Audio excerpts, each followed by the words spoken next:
വളരെ അഡ്വഞ്ചറസും വെറൈറ്റിയുമായ പുതിയൊരു കാര്യമാണ് നമ്മൾ ചെയ്യാൻ പോകുന്നത്, നിങ്ങൾ ഈ കാണുന്ന പോലെ. സോ വെൽക്കം ടു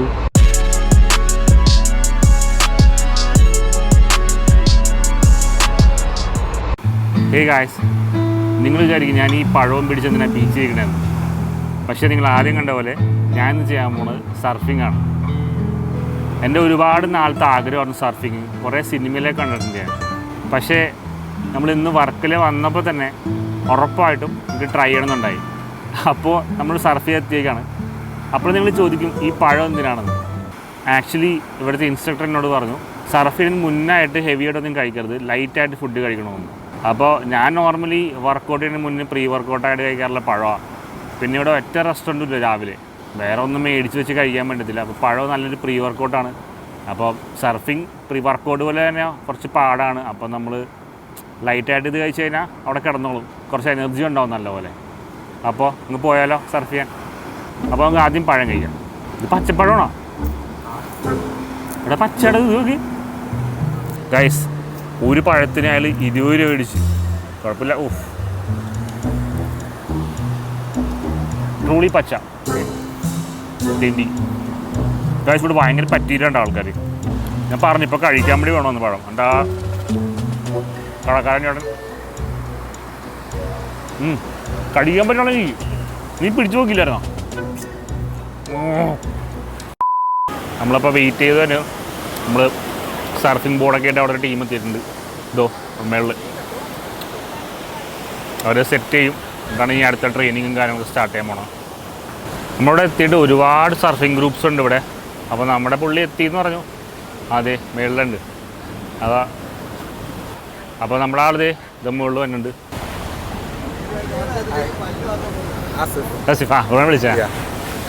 വിളിച്ചില്ലായിരുന്നു ഒരു 10 മിനിറ്റ്. അപ്പോൾ അതാണ് ആസിഫ് ബ്രോ. അപ്പോൾ സർഫിംഗ് ട്രെയിൻ ചെയ്യുന്നതിന് മുന്നേ തന്നെ കുറച്ച് നേരം അവിടെ കടലിലെ ചേട്ടന്മാരെ കുറച്ച് സഹായിക്കാൻ പറ്റി. അവരുടെ കൂടെ കുറച്ച് നേരം ഹാപ്പി മൂമെൻറ്റ്സ് ഒക്കെ സ്പെൻഡ് ചെയ്യാനും പറ്റി.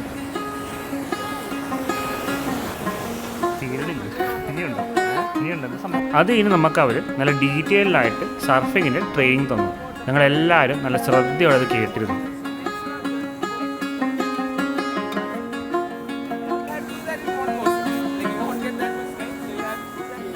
ഒരു കുറച്ചും കൂടി ഹാർഡ് വർക്കാണ്.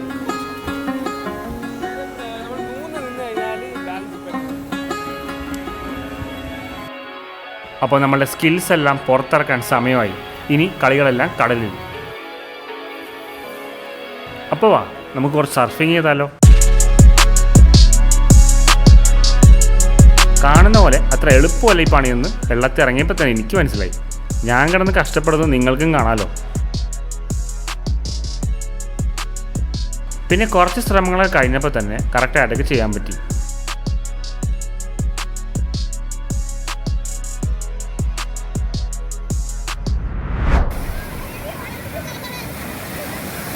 അടിപൊളിയാണ്.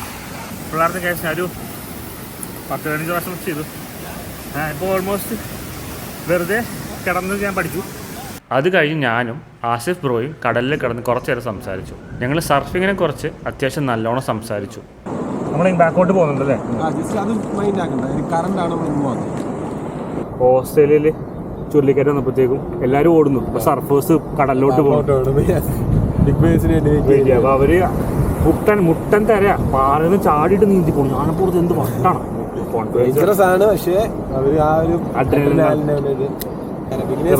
നമ്മളൊരു പാഷനോട്ട് ചെയ്യുമ്പോൾ പിന്നെ അത് വേറെ ലെവൽ ചെയ്യും. പിന്നെ നിങ്ങൾ ഈ കാണുന്ന ഈ ബോഡി കിടന്നുള്ള പരിപാടികളായിരുന്നു. അങ്ങനെ ഇവിടെ മുങ്ങിയ ഞാൻ പൊങ്ങിയത് ഇതവിടെയാണ്.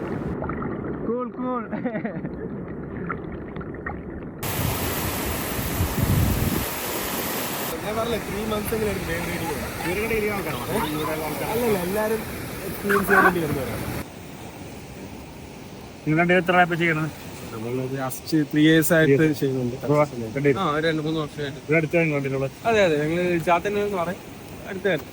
എങ്ങനെയാണ് ഇതിലോട്ട് വന്നത്? നമ്മളിവിടെ ഇതിനു മുമ്പ് സ്കേറ്റിങ്ങിനായിട്ട് വരുമായിരുന്നു, സ്കേറ്റ് ബോർഡ് ചെയ്യാനായിട്ട് വരുമായിരുന്നു. അങ്ങനെ അധികം അപ്പോഴാണ് ഇവിടെ ഇങ്ങനെ ഒരു പരിപാടി നടക്കുന്നത് കണ്ട് അപ്പോഴങ്ങനെ കണ്ട് നമുക്ക് ഓൾറെഡി ആ ഒരു ബാലൻസ് ഉണ്ടായതുകൊണ്ട് പെട്ടെന്ന് പഠിച്ചെടുക്കാൻ പറ്റും. ബാലൻസ് ഉണ്ടായിരുന്നു. ഞാൻ പണി ചെയ്തിട്ടുണ്ട്, ചെയ്തിട്ടുണ്ട്. അപ്പൊ മറ്റേ ബോഡി ചെയ്തിട്ടില്ലേ, സെയിം ഏറെക്കുറെ സെയിം ബാലൻസ് ഒക്കെ ഏറെക്കുറെ സെയിം തന്നെ. അപ്പൊ നമുക്ക് പെട്ടെന്ന് പഠിച്ചെടുക്കാൻ പറ്റും. അങ്ങനെ അതുകൊണ്ട് പയ്യെ പയ്യെ ആ ഒരു ഫീൽഡിൽ വന്നു. അല്ല എനിക്കിപ്പോ ഓൾമോസ്റ്റ് ഒരു ഐഡിയ കിട്ടി എന്താ സംഭവം എന്നുള്ളത്. പക്ഷെ നമ്മളാ വെള്ളത്തിനോടുള്ള ഒരു കണക്ഷൻ കിട്ടണമല്ലോ. ഇങ്ങോട്ട് ഇപ്പൊ പുള്ളി പറഞ്ഞ വേറെ എങ്ങോട്ട് പോകണമെന്ന് അറിയാൻ പറയും. വേറെ ഇങ്ങോട്ട് പോകുമ്പോ അങ്ങോട്ടേ വീണോന്ന് നമുക്കറിയാൻ പറ്റില്ല. ജസ്റ്റ് ഒരു എല്ലാം spending time in the water bro. Just ഒരു 3 to 5 days മതിയാവും ജസ്റ്റ് ബേസിസ് എല്ലാം നിങ്ങൾ കവർ ചെയ്യാനായിട്ട്. ഇനി നിങ്ങൾ ബോർഡ് റെന്റ് എടുത്ത് നിങ്ങൾ സ്കിൽസ് ഇംപ്രൂവ് ചെയ്യുക. അതിനുശേഷം ജസ്റ്റ് ഇന്റർമീഡിയറ്റ് അഡ്വാൻസ് ലെവല്. എന്തുകൊണ്ടാണ് ഇതുപോലത്തെ അവിടെ കൊച്ചിയില്ലാത്തത്? കൊച്ചിയിൽ സർഫിംഗ് പോസിബിൾ ആണ്, ബട്ട് ഇന്ത്യയിൽ ഇപ്പോഴാണ് പോപ്പുലർ ആയിട്ട് വരുന്നത്, എക്സ്പെഷ്യലി കേരള. 2004 മുതൽ ഇന്ത്യയിൽ സർഫിംഗ് ഉണ്ട്. പക്ഷെ ഇപ്പോഴാണ് ഒരു ലാസ്റ്റ് 3 years ആയിട്ടാണ് സർഫിംഗ് വെച്ച് പോപ്പുലർ ആയിട്ട് വരുന്നത്. ഈവൻ നമുക്കൊരു സർഫിംഗ് നാഷണൽ ടീം പോലും ഉണ്ട് ഇന്ത്യക്ക് വേണ്ടി. ഉണ്ട്, ആർക്കും അറിയില്ല. നമ്മുടെ ടീം ഏഷ്യൻ ഗെയിംസ് 2026 സെലക്ട് ആയി കഴിഞ്ഞു ഒളിമ്പിക്സിൽ. അതുപോലെ നമ്മളെ ആൾക്കാർക്ക് അറിയത്തില്ല. മലയാളീസ് ഉണ്ട്.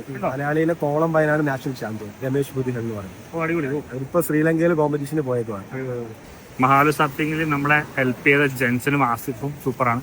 അപ്പോൾ നിങ്ങളും വരുമ്പോഴത്തേക്കും അവർ തന്നെ കോൺടാക്ട് ചെയ്യാം. അത്യാവശ്യം നല്ല രീതിയിൽ നമ്മളെല്ലാം സപ്പോർട്ടും ചെയ്യും. 5 day കോഴ്സ് എടുക്കണം. ഞാൻ 1 day ചെയ്തുള്ളൂ. പിന്നെ നിങ്ങൾക്ക് സമയം ഇല്ലെങ്കിൽ 1 day ഒക്കെ എടുക്കാം കേട്ടോ.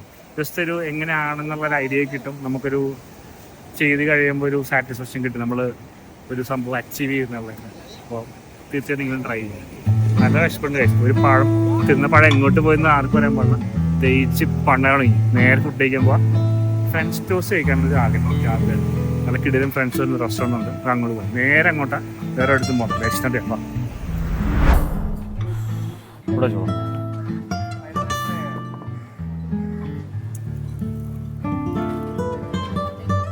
സോ ഗൈസ്, നമ്മളുടെ ഫ്രഞ്ച് ടോസ്റ്റ് വന്നു. അതിനകത്ത് ബ്രെഡ് ഉണ്ടെന്നറിയാം, പിന്നെ സ്ട്രോബെറി ഉണ്ടെന്നറിയാം, പിന്നെ പോമഗ്രാനൈറ്റ്, ഇത് പാലാണെന്ന് തോന്നുന്നു. ഒഴിച്ചിട്ടാണ് കഴിക്കേണ്ടത്. അപ്പോൾ നമുക്കിങ്ങോട്ട് സ്റ്റാർട്ടാക്കിയാലോ? ഓക്കെ, ആരും കൂട്ടിയിട്ടരുത്.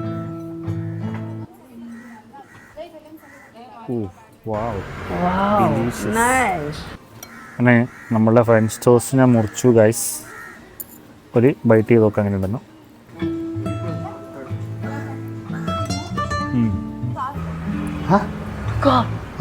കൊള്ളാം, അടിപൊളി. അല്ല വായി വെക്കുമ്പോൾ അലിഞ്ഞു പോകും. ഇപ്പോൾ ഹണിയാണെന്ന് തോന്നുന്നു താഴെ കാണുന്നത്, കറക്റ്റ് അറിയില്ല. But it's good. അങ്ങനെ സോഫ്റ്റ് ബ്രെഡിൽ കൊള്ളാം. ഇവിടെ നല്ല ആംബിയൻസ് ആണ്. അപ്പോൾ രാത്രി ഈ വൈബിൽ തന്നെ നമുക്ക് ഡിന്നർ എന്ന് വെച്ചാൽ പ്ലാൻ ചെയ്യാം.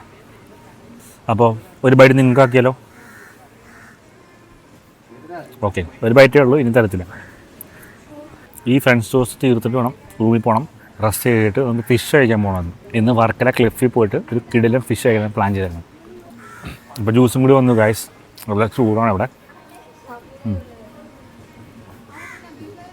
ഞാനൊരു കാര്യം ശ്രദ്ധിച്ചു, ഈ റെസ്റ്റോറൻറ്റിൽ കഫേയിൽ പ്ലാസ്റ്റിക് സ്ട്രോ ഇല്ല, സ്റ്റീലിൻ്റെ സ്ട്രോ ആണ്. അത് യൂസബിളാണ്. നമുക്ക് ബേസൊന്നും വരത്തില്ല. നല്ലൊരു ഇനീഷ്യേറ്റീവാണ് ആക്ച്വലി അത്. ഈ ചൂടത്ത് വാട്ടർമെലൻ്റെ ഒരു ബൈറ്റും ഒരു സിപ്പും. ഇനി റൂമിൽ പോയി റെസ്റ്റ് എടുത്ത് സീ ഫുഡ് കഴിക്കാനാണ് പ്ലാൻ. അത് കിടിലൻ ഫിഷ്, ഒരു റെഡ് സ്നാപ്പർ കിട്ടിയാൽ കൊള്ളാമെന്നുണ്ട്. നോടെ എന്താ കിട്ടണമെന്ന് അവിടെ. ഫ്രണ്ട്സ് ടോസിൽ ഞാൻ ഫോക്കസ് ചെയ്യാം. നിങ്ങളടുത്ത ഫിഷിന് വേണ്ടി വെയിറ്റ് ചെയ്യാം. അപ്പോൾ റൂമിൽ ചെന്ന് കിടന്നതിന് ശേഷം നമുക്കിത് സീ ഫുഡ് ട്രൈ ചെയ്യാൻ സമയമായിട്ടുണ്ട്. ഗൈസ്, അവരുടെ സീ ഫുഡിൻ്റെ കിച്ചൺ കാണിച്ചാന്ന് പറഞ്ഞു. അപ്പം മീൻ കാണാൻ വേണ്ടി പോവാം. എന്താ കഴിക്കാം? दो लोग ही है खाने ही पाएगा इतना पूरा ഗൈസ്. അപ്പോൾ 2 പേർക്ക് കഴിക്കാൻ വേണ്ടി ഇത്രയും വലിയ മീനാണ്. തിന്നാൻ തീരത്തില്ല. അപ്പോൾ കുറച്ച് ചെറുതെടുക്കാൻ പറഞ്ഞു അവരുടെ. ये कितना होगा? 4 किलो? 5 किलो? 5 किलो तो थोड़ा ज़्यादा है.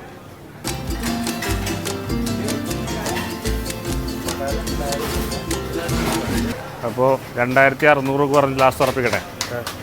നിൻ്റെ ഒന്ന് പ്രൈസ് എന്താ? ठीक है ले लो 2600. ज़्यादा भी नहीं है, कम भी नहीं है, मीडियम मीडियम। स्पाइसी तंदूर ग्रिल मुझे कल वॉशरूम भागना नहीं है तो आपको അയാൾ പറഞ്ഞത് ഇങ്ങനെ കറുപ്പ് കളർ ഉണ്ടെങ്കിൽ അത് ഫ്രഷ് ആയിരിക്കും എന്ന് പറഞ്ഞു. എനിക്കറിയില്ല. അപ്പോൾ സാധനം ഓർഡർ ചെയ്ത് ഗൈസ്. ഇനി നമുക്ക് വെയിറ്റ് ചെയ്യാം. കൈ ആയിട്ട് വേട്ടെ ഒരു കമ്പൂച്ച ഓർഡർ ചെയ്യാം. ക്യാമറമാൻ എന്താണെന്ന് ചോദിച്ചു. ആഗ്രഹം, കുടിക്കാനൊരു ആഗ്രഹം. എന്താ കേട്ടോ, ഞാനൊരു സ്ട്രോബെറി മിൻറ്റ് പറയാമെന്ന് വെച്ചു. ഞാൻ റിവ്യൂല് വായിച്ചായിരുന്നു ഇവിടെ വരുന്ന ആൾക്കാർ ഇന്ത്യക്കാരെ മൈൻഡ് ചെയ്യുന്നില്ല, ഫോറിനേഴ്സാണ് കൂടുതൽ നോക്കണത്. ശരി, അവർ നമ്മളെക്കാളും കൂടുതൽ ഫുഡായി കഴിക്കും, അതുകൊണ്ടായിരിക്കും ഇന്ത്യക്കാരെ മൈൻഡ് ചെയ്യാത്തത്. തിരക്കുണ്ട് ഗൈസ്, അവർ പറഞ്ഞിട്ട് കാര്യമൊന്നുമില്ല. ഇവിടെ എണ്ണിയ ഒരു 5 ഇന്ത്യക്കാരുണ്ടാവും, എന്നെയും കൂടി ക്യാമറമാനെയും കൂട്ടി. ബാക്കിയെല്ലാം ഫോറിനേഴ്സാണ്. അപ്പോൾ ഗൈസ് നമ്മുടെ കമ്പൂച്ച വന്നു. കമ്പൂച്ച എന്ന സാധനം വന്നു. എൻ്റെ ഉള്ളിലോട്ട് പോയി.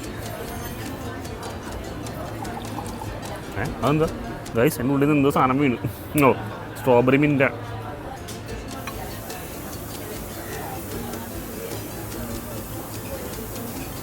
ഒരു വൈൻ്റെ ഫീല്.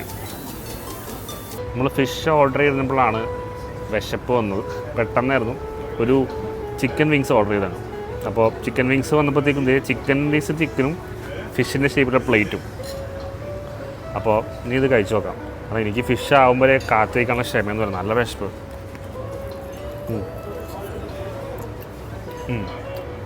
കുഴപ്പമില്ല, അത്യാവശ്യം സോസിയാണ്, ഗ്രിൽഡാണെന്ന് തോന്നുന്നു. അതിലോട്ടാണ് വേറൊരു സോസൊക്കെ ഇട്ട് ആഡ് ചെയ്യണം. സാധാരണ നമ്മൾ കഴിക്കുന്ന ചിക്കൻ വിങ്സ് പോലെയല്ല, പക്ഷേ കൂടി ടേസ്റ്റിയാണ്, കൊള്ളാം. ചിക്കൻ വിങ്സ് ഭയങ്കര ഇഷ്ടമാണ് എനിക്ക്. നാട്ടിൽ നിന്ന് ഞാൻ ഓർഡർ ചെയ്യാറുണ്ട്. ചില റെസ്റ്റോറൻറ്റ് പ്രോപ്പറായിട്ട് അവർ ബാർബിക്യൂ സോസൊക്കെ ഒഴിച്ച് നല്ല ഡ്രസ്സിങ്ങൊക്കെ ആണെങ്കിൽ ഓർഡർ ചെയ്യും. ഓ ഗൈസ്, ഒരു രക്ഷയില്ല ഗൈസ്, കണ്ടിട്ട് തന്നെ കിളി പോയി. എന്ന് പറഞ്ഞാൽ ഇനിയിപ്പോൾ ആരെങ്കിലും വിളിക്കേണ്ടി വരുമോ? ഇപ്പോൾ ഇത് ഫിഷ് ഗ്രിൽഡാണ്, തവ ഗ്രിൽഡാണ്. സൂപ്പറാണ്, പ്രോട്ടീൻ റിച്ചാണ്, ഭയങ്കര ഹെൽത്തി. തൊട്ടപ്പുറത്ത് ഫ്രൈസും ഉണ്ട്. അൺഹെൽത്തി കൊള്ളില്ല. ഓക്കെ, ഇനി മീൻ മൊത്തം ഒന്ന് കഴിക്കണം കഴിച്ചു. വർക്കിൽ വന്നിട്ട് ചിക്കൻ കഴിച്ചു, ബർഗർ കഴിച്ചു. സീ ഫുഡ് ഇപ്പോൾ ഫസ്റ്റ് ടൈമാണ്. നല്ല കിടിലൻ റെഡ് സ്നാപ്പർ കൊള്ളാം.